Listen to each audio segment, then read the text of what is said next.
اعوذ بالله من الشیطان الرجیم. پناه میبرم به خداوند از شیطانی رانده شده. بسم الله الرحمن الرحیم. به نام خداوند بی اندازه مهربان نهایت باره. إنا أعطيناك الكوثر بیگمان به تو چشمه کوثر را دادیم.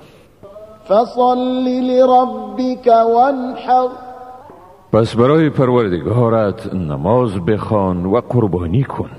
إن شانئك هو الأبتر بیگمان دشمن تو یعنی کسی که تو را به زشتی یاد می کند ابتر یعنی دنبریده است. صدق الله العظیم. خداوند راستگوی بزرگ است.